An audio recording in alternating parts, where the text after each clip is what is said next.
사기꾼 쪽에서 뭐라고 신문을 했느냐, 당신도 알고 사지 않았냐. 복장이 뒤집어지죠. 첫 구매 일자로부터 8개월 뒤에 일부 제품을 배송을 이제 드디어 해주게 됩니다. 지하주차장 시커먼 데서 싸들고 내려오더래요. 샤넬 가방을 샀는데 굿즈가 붙어있고, 진짜 말도 안 되는 가짜. 그래서 거기서 이제 의뢰인이 폭발을 한 겁니다. 명품 감정원이라는 기관이 있어요. 일부 대표적인 비싼 것들 몇 개를 맡겼는데 예외 없이 다 가짜였고요. 출동해야죠. 손님인 척하고 일단 잠입을 했죠. 실제 물건을 구매했습니다. 저희 주장이 100% 받아들여져서 징역 10개월, 피해 금액 전액 추징으로 1심 판결이 나옵니다.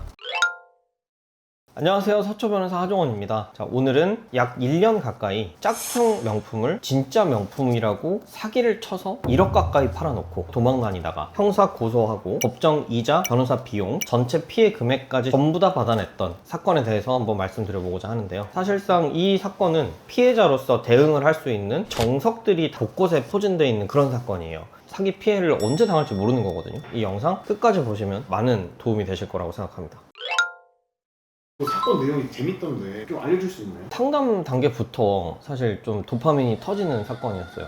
왜냐면 피해자는 한 명이고 피해 규모는 1억 가까이 되고 짝퉁 명품을 진짜라고 속여서 팔았는데 파는 과정과 대응하는 방법과 이런 것들이 너무 악랄하고 교묘해서 굉장히 좀 흥미있게 이 사건을 좀 파기 시작했었거든요. 사건의 경위는 이렇습니다. 큰 백화점 옆에 커다란 몰이 있어요. 되게 그럴싸한 편집샵이었거든요. 그리고 뭐 유리창 전면부에 뭐 진짜 몇 개 걸쳐놓고 하니까 되게 있어 보이잖아요. 이제 의뢰인께서는 거기에 이제 들어가셨어요. 여기서부터 후킹이 시작됩니다. 예약 손님 아니면 안 받습니다. 문전박대를 해버립니다. 문전박대를 당하는 순간 한번 긁히면 오기가 생기는 것 같아요. 그런 심리를 교묘하게 이용을 하는 것 같아요. 마음이 상하신 저희 의뢰인께서는 뭐 하는 애들이야 하면서 이제 그 몰을 찾아보기 시작해요. 이름 똑같이 치니까 몰이 나오길래 예약을 하는 문자를 이제 보내보기로 했습니다. 드디어 이제 입장이 가능한 그날이 왔어요. 매장 안에 들어갔더니 과하게 친절하게 합니다.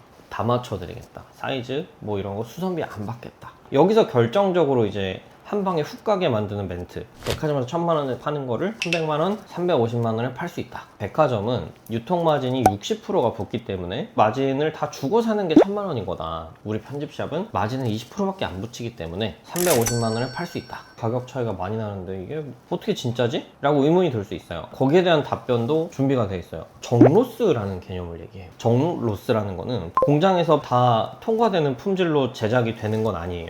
뭐 10% 정도는 불량품이 생길 수 있잖아요. 100개 발주를 두면 120개 분량의 재료가 공장에 갑니다. 택은 100개만 가요. 그럼 나머지 20개 중에 불량품이 있을 수도 있고 불량품이 아닌 제품이 있을 수도 있어요. 불량품은 이제 로스라고 하는 거고, 아닌 거를 부르는 명칭이 정로스라는 거예요. 사람들이 흥미로워할 거 아니에요? 원래는 이제 소각하고 폐기해야 되는 건데 뺏어오기 때문에 1000만원짜리를 300만원, 400만원에 파는 거다. 스토리텔링을 해버리니까 오 진짠가 보다 하고 또 믿게 만들어요. 잘 아는 공장에 가서 직접 받아와야 된다. 주문해서 배송까지 오래 걸린다. 6개월 넘을 수도 있다. 시간은 벌고 계속 팝니다. 자, 근데 이게 뭐 그렇게 오래 갈까요?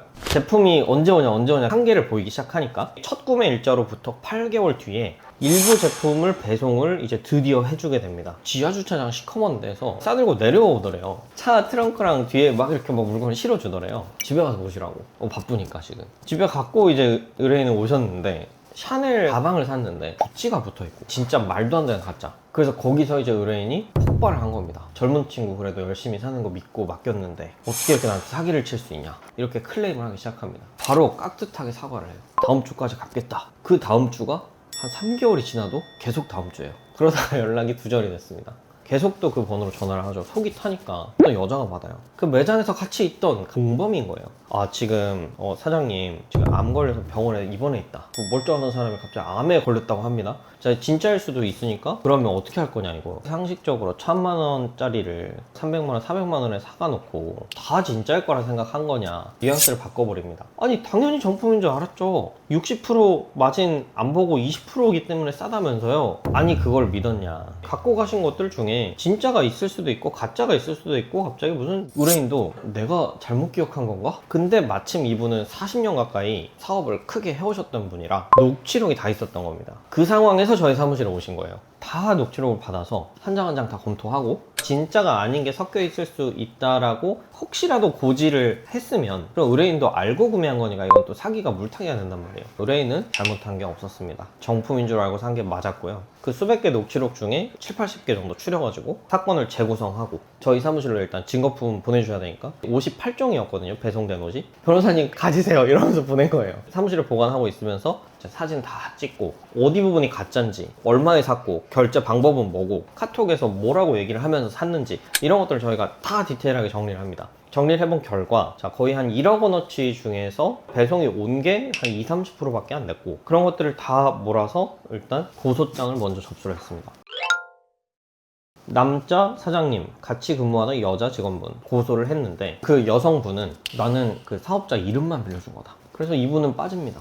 검찰에서도 법원으로 기소가 됩니다. 수사가 끝나고 기소되기까지 거의 2년 가까이 걸렸고요. 형사재판 1심 재판을 받을 때까지도 가해자 측에서는 단 한 번도 사과나 연락 이런 것도 없었습니다. 심지어 무죄를 주장을 하면서 의뢰인이 짝퉁이라는 걸 알고 샀다라는 무리한 주장을 이제 질러버리기 시작해요. 알고 샀으면서 모르고 샀다고 거짓말하는 거다, 이렇게 말을 한 덕분에 50대 중후반이셨던 저희 의뢰인 법정까지 나가게 해서 증언을 하게 만듭니다. 사기꾼 쪽에서 뭐라고 신문을 했느냐, 당신도 알고 사지 않았냐.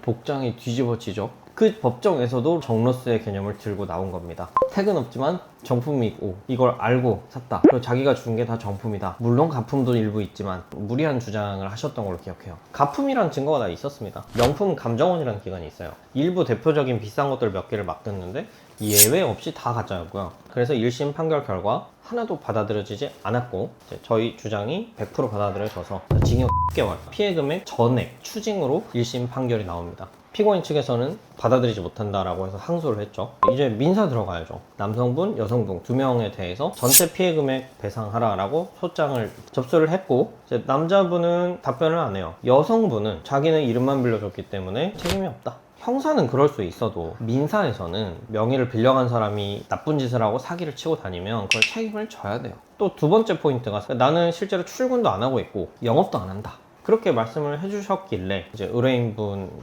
따님께서 영업하는 거 봤는데? 라고 하신 거예요. 저희 얼굴도 모르고 따님 얼굴도 모르고 출동해야죠. 손님인 척하고 일단 잠입을 했죠. 실제 물건을 구매했습니다. 70만원짜리 모자를 한 40만원을 샀습니다. 영수증도 있었고요. 그리고 녹취록, 증거 자료로 정리해서 재판부에 냈죠. 그 다음부터 답변이 없더라고요. 그 즈음에 남성분의 이제 형사사건 2심 판결 선고 직전이었습니다. 자, 어떻게 나오나 너무 이게 궁금하잖아요. 드디어 상대방 쪽에서 연락이 왔습니다. 저희 이제 다 그냥 갚을 테니까 합의 좀 해달라.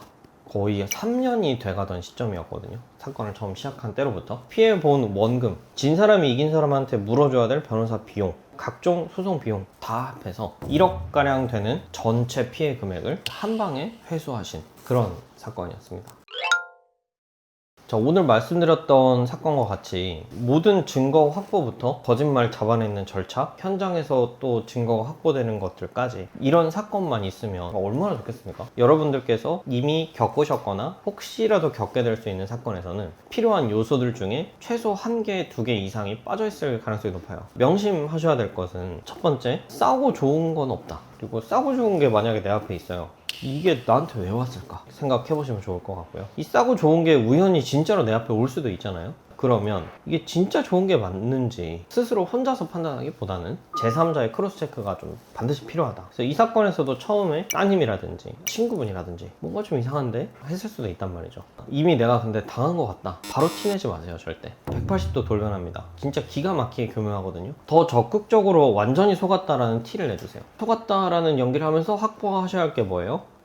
녹음만큼 강력한 증거는 없어요. 상대방과의 대화 내용들 절대 지우지 마세요. 그리고 마지막으로 인지를 해서 언제 그럼 내가 지를 것이냐, 그 타이밍을 잡을 때 절대 감정적으로 지르시면 안 됩니다. 철저하게 전략적으로, 예를 들어 통장을 먼저 묻고 시작을 할 수도 있고, 아니면 살고 있는 집 보증금을 묶어서 집주인한테서 연락받아서 당혹스럽게 만든 다음에 목줄을 조이는 방법도 있고, 일단 형사 고소부터 해서 경찰서한테 처음 전화를 받게 만들 수도 있고, 길은 여러 가지거든요. 근데 이 사건에서 어떤 길을 선택을 하는지, 이런 것들은 최소 이 분야에서 10년 이상 경험이 있고 여러 사건에서 확실한 승소 사례를 이제 보유하고 있는 변호사의 상담을 반드시 받으시기를 바라겠습니다.